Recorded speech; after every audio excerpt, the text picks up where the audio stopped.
আবার পুরনো বন্দোবস্ত, পুরনো দখলদারিত্ব, পুরনো সন্ত্রাসের রাজনীতি আবার ফেরত আনবে, তাদের পরিণতিও কিন্তু স্বৈরাচার হাসিনার মতোই হবে।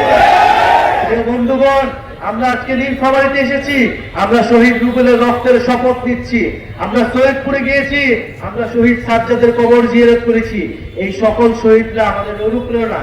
আমরা মনে করি এই মানুষগুলা জীবন দিতে একটা সুন্দর, একটা সমৃদ্ধ বাংলাদেশের জন্য, যেই বাংলাদেশে অর্থনৈতিক বৈষম্য থাকবে না, যেই বাংলাদেশে আঞ্চলিক বৈষম্য থাকবে না, যে বাংলাদেশে আপনি স্বাধীনভাবে মত প্রকাশ করতে পারবেন, আপনি কথা বলতে পারবেন, আপনার ভাতের অধিকার পাবেন, আপনার খাবারের অধিকার পাবেন, শিক্ষা এবং কর্মসংস্থান পাবেন, আপনি হাসপাতালে গেলে চিকিৎসা পাবেন, আপনি সরকারি অফিসে গেলে আপনাকে দুর্নীতির আশ্রয় নিতে হবে না, দুর্নীতির শিকার হইতে হবে না।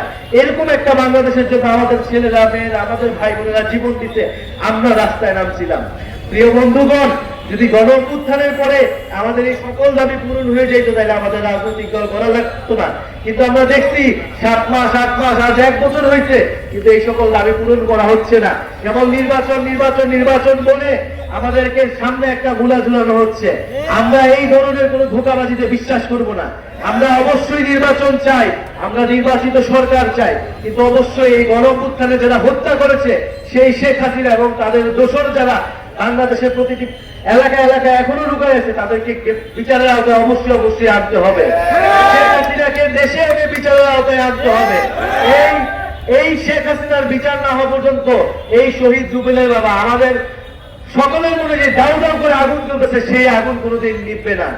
প্রিয় বন্ধুগণ, আমরা বলছি মৌলিক সংস্কার হইতে হবে রাষ্ট্রের, সংস্কারের মধ্য দিয়ে নির্বাচনের দিকে যাইতে হবে। আমরা আরো বলছি বাংলাদেশে একটা নতুন সংবিধান লাগবে। যে আওয়ামী লীগের সংবিধান, যে মুজিববাদের সংবিধান, সেই সংবিধানকে ছুঁড়ে ফেলে দিতে হবে। সেই সংবিধান আপনারা আমার অধিকার রক্ষা করতে পারে নাই। সেই সংবিধান আমাদের যখন রাস্তায় মারা হয়েছে, আমাদের যখন গুম করা হয়েছে, আমাদের মানব অধিকার রক্ষা করতে পারে নাই। ফলে সেই সংবিধান, যে সংবিধান জনগণের সংবিধান নয়, সেই সংবিধান রাখার আর কোনো মানে হয় না। ফলে বন্ধুগণ, আমরা পুরো দেশব্যাপী দেশ গড়তে জুলাই পদযাত্রা কর্মসূচি হাতে নিয়েছি। আমরা প্রথমে উত্তরবঙ্গ এসেছি, রংপুর গিয়েছি, গাইবান্ধা গিয়েছি, আজকে নীলফামারী। কারণ আমরা মনে করি যে উত্তরবঙ্গ বৈষম্যের শিকার, এই উত্তরবঙ্গ থেকে আবু সাঈদ, শহীদ রুবেলরা দাঁড়িয়েছিল। ফলে উত্তরবঙ্গের প্রতি আমাদের আলাদা দায়বদ্ধতা আছে। সেই দায়বদ্ধতার জায়গা থেকে আমরা নীলফামারীতে আসছি। নীলফামারীর ইতিহাস অনেক সমৃদ্ধ, নীলফামারীর ইতিহাস লড়াইয়ের ইতিহাস। সেই জিল বিদ্রোহ থেকে আমরা নীলফামারীর কথা শুনি।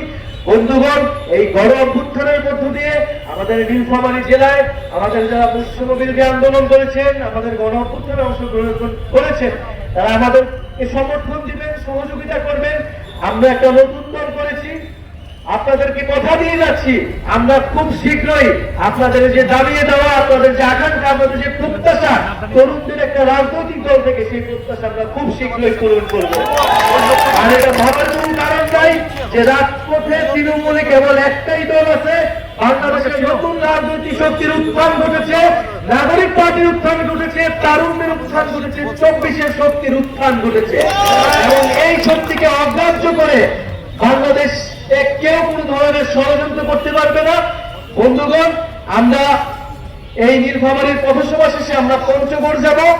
আপনারা আমাদের এই পুরো যাত্রায় আমাদেরকে সহযোগিতা করবেন এবং আমরা 3রা আগস্ট শহীদ মিনারে ঢাকায় বিশাল জমায়েত করব এবং আপনাদের যে সমস্যাগুলোর কথা, সেই সমস্যাগুলো নিয়ে আমরা ইস্তেহার দিব জাতির সামনে যে এইটাই জনগণের সমস্যা।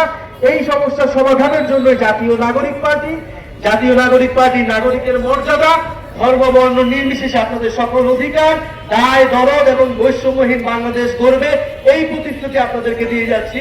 ইনকিলাব জিন্দাবাদ।